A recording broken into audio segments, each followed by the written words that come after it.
name's Katie Frederick, and I am a freelance fashion designer. I mean, when fashion really started, it was to separate royalty and rich people from the other classes. So you wore certain colors, you wore certain fabrics, and you wore certain styles if you were in a specific class. As it moved along, they experimented with different things, and then, I mean, eventually it's what it is today, where you just wear it as your personal style. Hi, I'm Kaylee Wicker. I'm a consumer. Mostly the basics like blacks and whites, and I like the maroon colors. And then I also like studs, anything with studs on it. They go with more things, like you can just buy a jacket and then wear a basic shirt with it and then throw on anything. It's a pretty competitive business. You can go corporate route or personal, which I do personal. I'm just starting up my own business. Or you can do corporate, start as a associate designer, then assistant, then creative, then chief designer. Since I just started out my business, I just have a small studio upstairs, and let me just give you guys a tour. So this is my studio. I would normally start a design over here by draping sample fabric on the mannequin and making it look exactly like I want to. Usually I just take ideas from it, but if I really like it, then I'll take what the mannequin has on, but usually I'll just make my own thing with what the mannequin's wearing. But the mannequin does help because it shows you how to wear it. How she's wearing it, it might look like that on me, instead of just seeing it on a hanger. Then when I'm finished with the drape, I would bring it over to the pattern paper so I can do all of the correct measurements to make sure that it fits the human form properly. When that's finished, I would cut it out and pin it onto fabric, and then cut out my fabric and I'm ready to sew. I feel like they're stronger than the regular clothes that you can buy. They're more interesting. So the purpose of the serger is to clean finish all the edges of your fabric. You don't want any of the raw threads hanging out.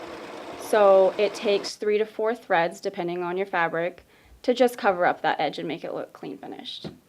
After that, I would use my regular sewing machine, and I would serge together all the main seams of the garment. You know, your side seams, your armholes, front and back, and top stitching. Fall is my absolutely favorite season because I can wear boots, and you can get any kind of boot, like high heel, tall boots, short boots. I love scarves, and I also love like long sleeves and jackets, and wearing scarves with jackets and skinny jeans with boots.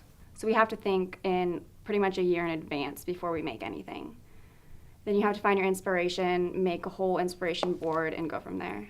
For me personally, what I normally do is I start with my research, what's going to be in trend, forecasting and things like that. That normally takes a couple hours, few hours in itself, just so you know that you're definitely on track. And you're also going to spend a lot of time sketching. I normally sketch about 50 looks to choose 7. Wear more blacks and browns and kind of like maroon color in fall. In summer, I only wear neon pink or like yellow or blue. In rendering them, I use gouache, watercolor, markers, color pencil, and regular pencil to render them, just so I can get the texture of each fabric that I'm using in the proper colors. If you were to just use color pencil, you're not going to get an accurate reading. And a lot of these croquis are sent out to people that are either going to make them or that are going to buy them. So they need the accurate texture and color on each of the designs. People, they'll draw their designs, put it into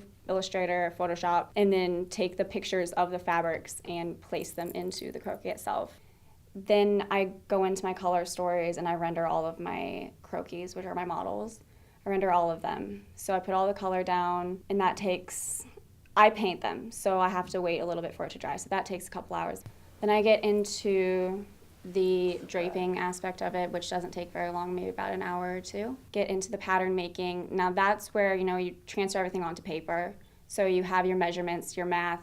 That gets super technical. So that's probably going to take the longest out of anything, depending on the design, you know, 3-4 hours or so. And then you get into the sewing process, which doesn't take too terribly long. I think they do feel better. They fit better than regular just like JCPenney clothes or like Walmart, because I think they put more thought into the fit, and they're not just like standard size like box, like you don't feel like you're wearing a t-shirt.